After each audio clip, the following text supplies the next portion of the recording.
sitting at the park because I'm kind of feeling the busyness of the city and how I'm not loving that. So leaving in a week I think is good timing because I'm starting to feel I don't like all this traffic and construction.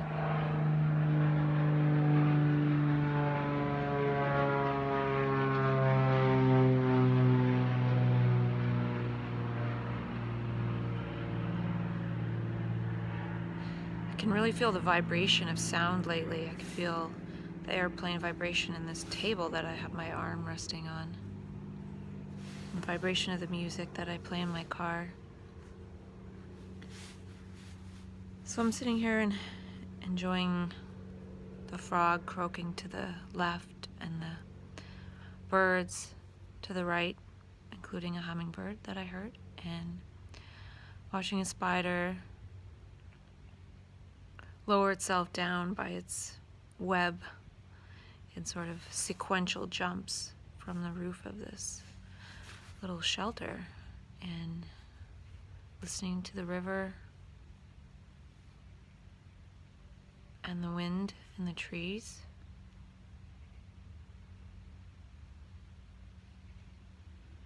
And the freshness in the air from the rain.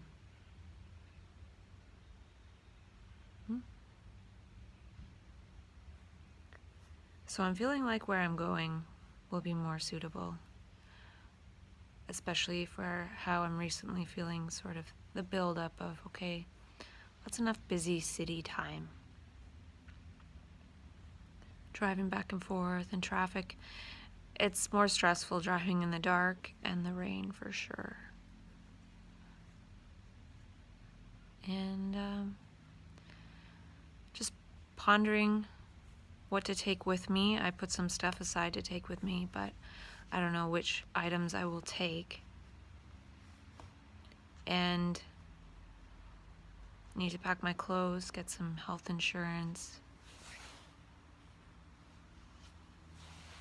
A few more things, but I have time to get those things done in the next few days.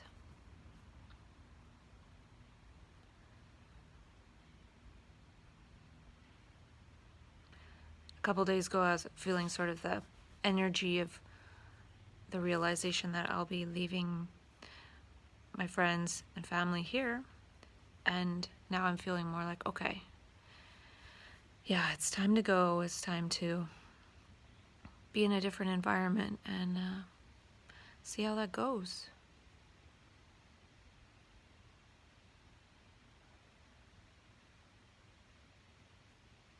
And trying to drop all motives.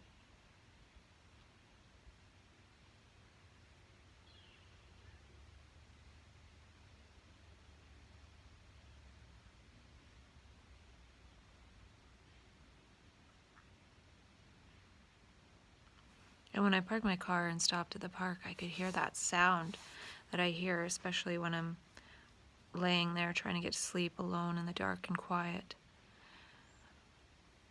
When I'm outside, the sounds of nature and the sounds of life take the place of that sort of magnetic energy field of sound that I hear. I can kind of hear it right now. It sounds like an energy field. But it makes me feel like I'm not meant to be in a box, inside.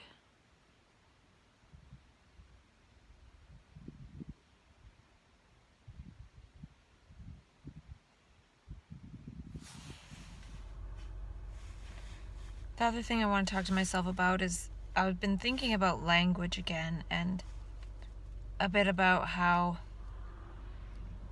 a lot of times when people hear voices, though I don't experience that myself, the way the voices are speaking is in a certain linguistic tense, like the command tense. Like some people get these command voices.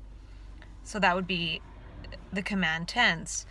And perhaps regular consciousness mind chatter is I am this, you are that. So it's subject, verb, object type of language. And it's kind of like thinking that it's being objective by speaking in that way. And then there's the past tense, there's a present tense, future tense, and there's also asking questions. And there's probably another one too, but there are lots of different tenses. And it's even interesting how they're called tense in language, in English at least, and that's the same word for tense as in tension. So we call language tenses. We call the nervous system a nervous system. So it's almost like our nervous system is tense by the tenses of language. And what would be a relaxed tense? What would be a tense of language that doesn't involve the I and memory and thinking with the I, or selfish ways of perception, and taking those to be objective when they're subjective? And then the subject being conditioned by thinking that it's thinking in terms of objectivity. So there's a lot to that there, but I just want to quickly mention it because thinking in different ways could be a matter of thinking in a different verbal tense, which we're sort of stuck with certain tenses. And then when the nervous system is more and more tense and more isolated and communicating even less than people could hear voices, which is basically the brain changing language that it hears into a different tense. And then it's a tense that isn't typically used by the brain in normal mind chatter. I say normal as in sort of daily consensus.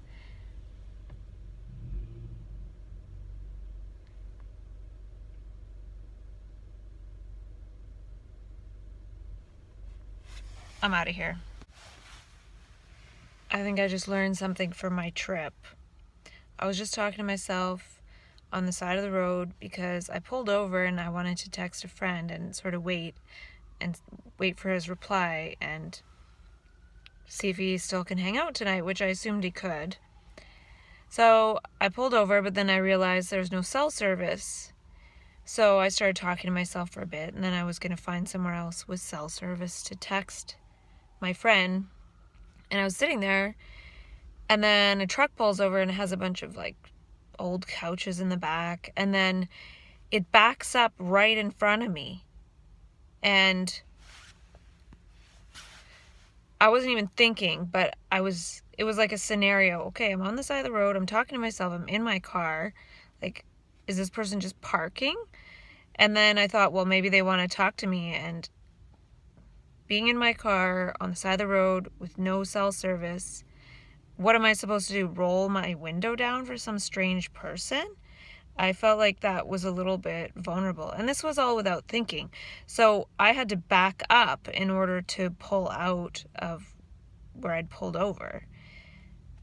Like, had this person left me space to at least drive out, that would have been nice. They like backed up right in front of me. And as I was backing up and then pulling out, the person got out of the car. So I didn't pull out after I saw the person. I just was like, I'm out of here. I'm not staying for this type of situation. And a person got out and he was holding his phone. He was kind of an older gentleman, like a bit older than middle age. And he had like the sweetest, innocent look on his face. But I was already pulling out. So I kind of waved and said sorry, even though he wouldn't be able to hear me. But it was just like, that's not a good place to be in for someone like me. So I just automatically left because I didn't expect somebody to pull over. It was like an empty road. There's so much space to pull over, and this person pulls over and parks right in front of me. And I was just automatically like, I'm out of here. So I felt kind of bad when I saw the look on his face, and he's holding his phone, and he's probably thinking, well, I'm looking for a place. I don't have any cell service. I didn't have cell service either. So if he wanted me to call someone or map something, there's nothing I could have done. But like my heart feels tense because my automatic reaction was just to leave. And I was feeling kind of bad because it probably was an innocent enough situation. But I wasn't going to be in my car boxed in by a truck in front of me and roll my window down. Like, no, sorry. And I'm feeling kind of bad because I was probably innocent, but then I'm realizing, okay, this is a learning experience for my road trip. Don't pull over somewhere where there's no cell service, for one. So don't even get into that kind of position of getting, like, I didn't expect anyone to like pull over and want to talk to me for any reason. I was on a quiet road. So this was innocent, but that could be somebody knowing that, hey, this stretch of highway has no cell service, and if somebody's on the side of the road, I can pull in front of them, box them in, and you know, in the States, they have guns. So I think this was a good learning experience for me, just to know not to put myself in that type of situation at all. Here, I was pulling over because I thought I had service, because I was driving far enough away from the park where there was no service. But there still was no service, but I stayed and talked to myself, and I should even let that kind of situation happen on my road trip. So this is a learning experience, but I do really feel it in my heart. Like, I lost a moment of innocent human connection where somebody was just looking for help. And I do feel bad about that, but I have to be smart, because people could think, oh, it's okay, when it's not. And that kind of thing has never really happened to me. Well, it has, but not from strangers. So I just feel sensitive to not getting myself in sort of a boxed in position. The person probably drove by me and saw that I was in the car and thought, okay, here's a person I can talk to, but don't box me in, at the very least. So yeah, I'm not rolling down my window for anybody when I'm on the way there. I'm just feeling kind of like about it. But I'm trying not to label that energy. I'm trying to be with that energy and not name it anything. And could be my heart trying to make sense of it and recognizing it as a pattern that I automatically responded by getting out of there, but also realizing, okay, don't get myself in that situation at all. I should have not stayed there and stayed in a place, pulled over, where there was no cell service. Because I feel like my whole being calculated all the factors, and I was just like, I'm out of here, without conscious thought. And I felt kind of bad, like I said, once I saw the man and his face. But I still don't know if I'd want to be sitting in my car boxed in with a man, like, with a bunch of old couches. Like, this is how horror movies start, you know, nobody's on the road and they throw the person in amongst the couches and then whatever. I don't know. So, yeah, just be careful out there. Obviously triggered by past scenarios and feeling bad about turning the innocent present into some kind of pattern of the past, but sometimes it's just got to be done. And I was talking about language tenses, and that was a perceptive tense of, okay, get the body out of here. I don't owe anybody any kind of explanation about those sorts of things. Hopefully one day times will be different and those sorts of things won't happen. And so I also feel like I'm in a little bit of a different reality, where had I made the decision to stay, I wouldn't be right here right now at this moment. I'd maybe be still driving on my way here or something. So it's kind of weird to ponder that too. And realizing it's kind of fear-based, so putting myself in a little bit of a fear-based energy.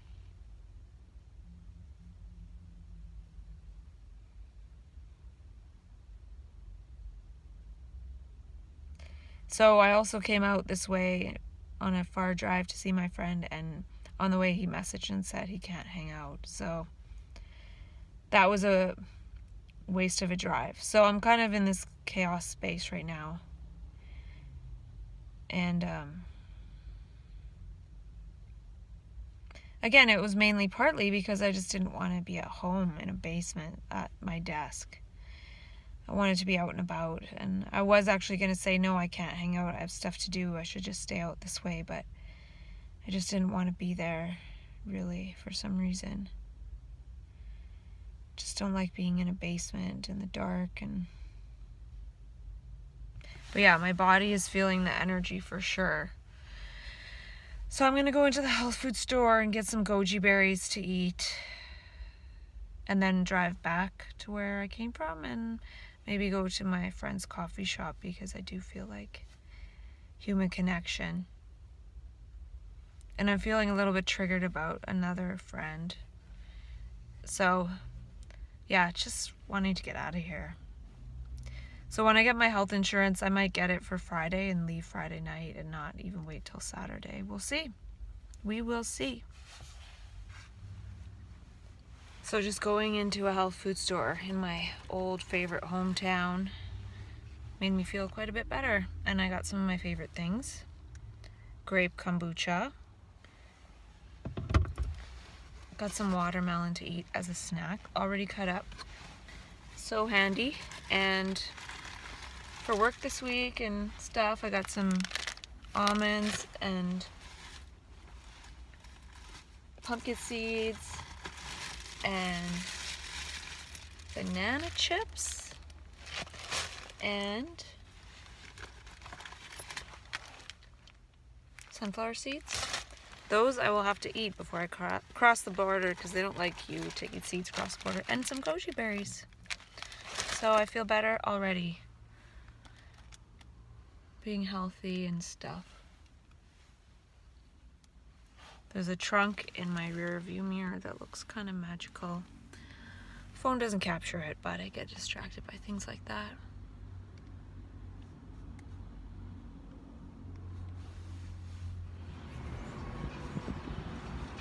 I don't know if you can hear that chill out music, but there's a tree in the background and there's a ton of birds in it. And just at this spot here, how it reflects off this wall and stuff, it sounds like the birds are a part of the song, like they're singing along exactly perfectly. Can you hear that? Sounds so cool.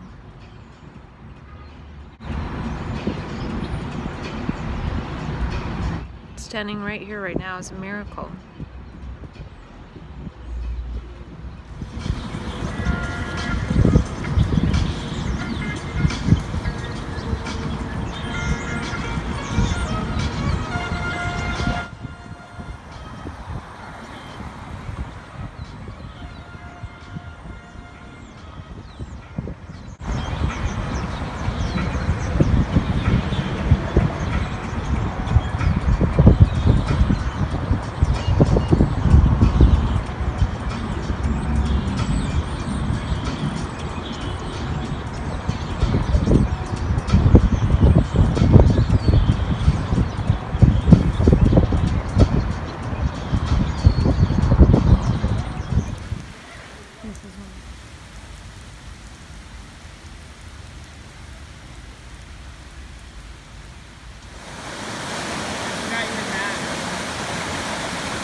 maybe eternity is as simple as being around sounds that human beings and the human brain have heard for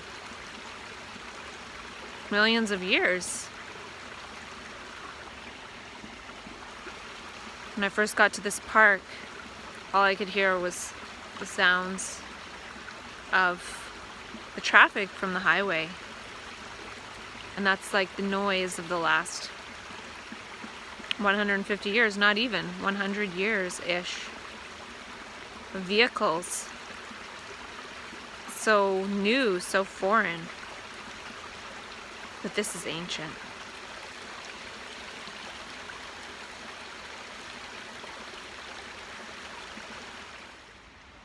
Magic.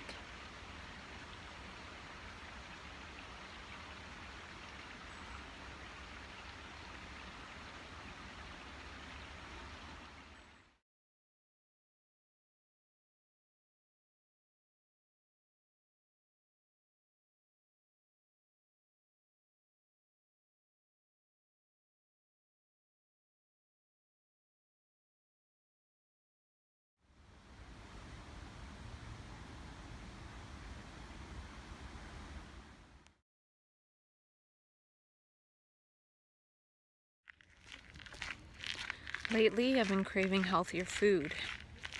I've been eating some nuts and seeds and goji berries.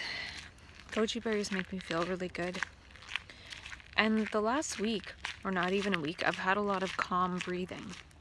And I find it interesting because I talk about reality speeding up and slowing down, and I know that I'm going into a better reality by going to California. So my body's breathing more calm. And I generally don't have this much calm breathing, so it's interesting. And I'm going to be interested to see what it looks like when I'm in California. I was going to pack really light, but I'm thinking I probably will pack my blender and maybe my Muse headband just to do some brain readings while I'm down in California. Keep the science experiment going on just a little bit. And I'm going to bring a few books to read. I'm going to bring a few of my notebooks from recently and from when I was away in June, and from a course I took last year, just wanting to integrate some stuff. And I'm probably going to bring my blender because maybe I'll want to eat healthier, and that way I can make good smoothies. And these are the things that I could leave out, and there's some other things I'll probably bring that I could leave out, but I'm kind of packing like maybe I'll go longer than 6 months. Like maybe when I come back, I'll move to a different city or something.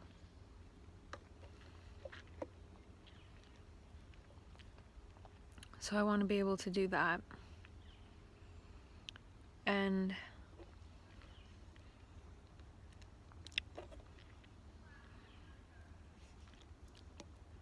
there was something else I wanted to talk about. Oh yeah.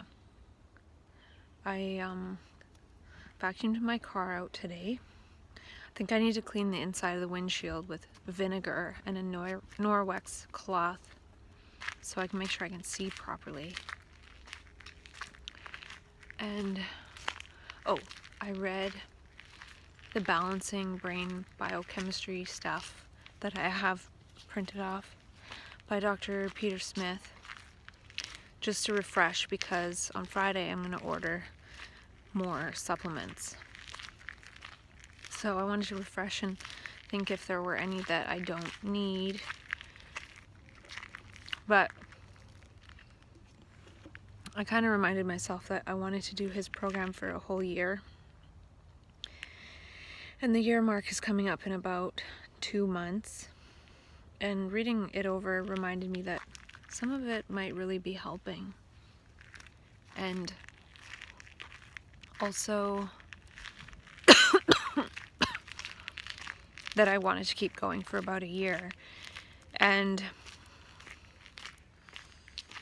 I might do more of the brain neuroplasticity supplements, because he mentioned in there, after a few months on the program we could go into super boosting neuroplasticity. So I was going to bring my Hearty nutritional supplements and maybe switch onto those because they did work for me for 5 months. And I used the CBD cream today. It really does help me focus with computer work, I think. I'm not going to bring it across the border though. I'm not going to bring anything that messes with my chances. I packed up my supplements today and I did laundry, so I'm going to pack my clothes when I get back. Put some more songs on a playlist to listen to on my way down, and I'm not sure what else, but pretty ready to go. And tomorrow night I have something to do, and then Thursday I'm busy with counseling and work, and then Friday I work as well, so there's not that much time to get the rest done, but it should be pretty smooth sailing, and then I'll leave on Saturday morning. Fresh new journey. If there's anything else I wanted to talk about, I'll talk about it when I get back home.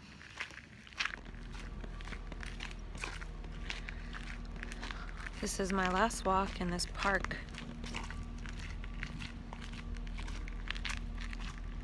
And last week, for the first time ever, I had more calm breathing than the average female of my age, according to the Spire summary.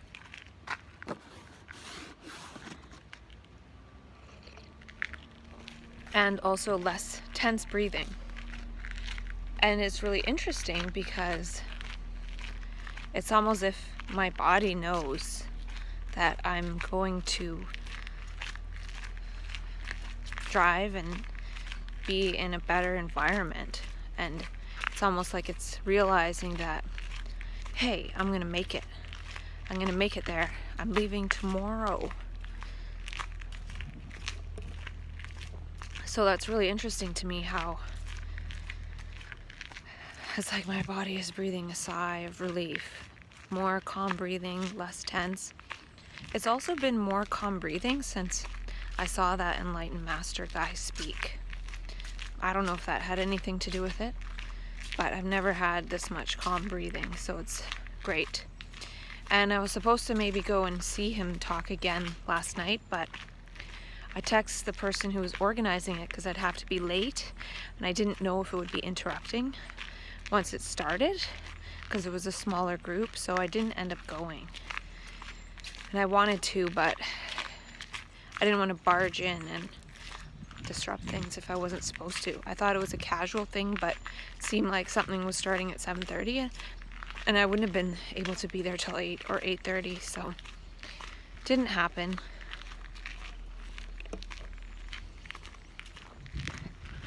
I'm getting a walk in because I'll be doing a lot of driving, and I'll feel a lot better once I get over that border and I'm on my way.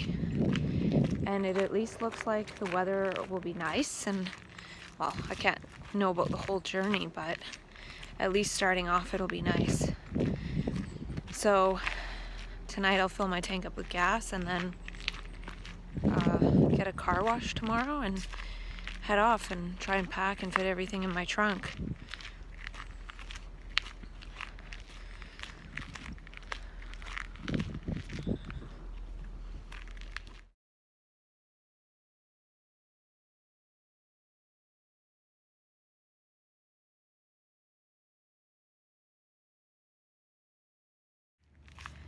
So this trip for me is really about being myself.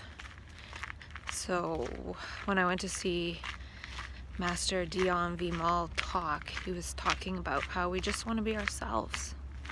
And I remember when I watched Sean Blackwell's videos on YouTube years ago,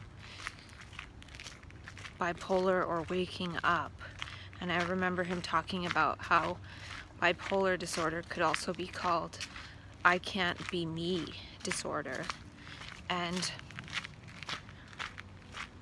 that's kind of how I felt. And also these extreme states of consciousness, or these non-ordinary states of consciousness, seem to me like a person being in a sort of limbo space, this gap between what one has been and who one really is. And that individual doesn't even know themselves who they really are. But in so-called mania, we get in touch with some capacities that we have that were buried under the adjustments we're trying to make to please others. And this isn't only some kind of theoretical, philosophical thing. This is actual life. Meaning, the situation I'm in right now, living, it's not me. I can't be me in that situation. You know, I'm a 5 on the Kinsey scale. I can't be that where I am now. I love nature. I love the sun. The sun's going to be disappearing. So if I love the sun, I need to move myself if I want to be around the sun. So yeah, these are different things, and just wondering, now that I've learned about these factors in the last year or so, I would be a fool to go back and live in that situation again, because that would make me collapse into a very small version of myself. So this is me going for being me and seeing what happens.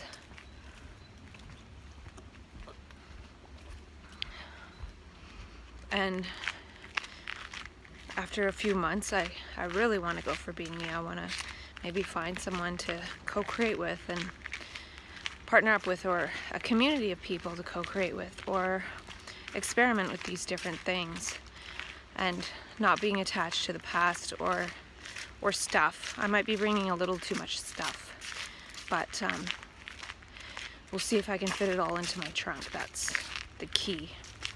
I don't know if I need my Muse headband or my high-powered blender, but those are things that could come in handy if I don't come back. I'm kind of curious with the Muse to do some brain recordings when I'm down there and sort of see actual physiological data.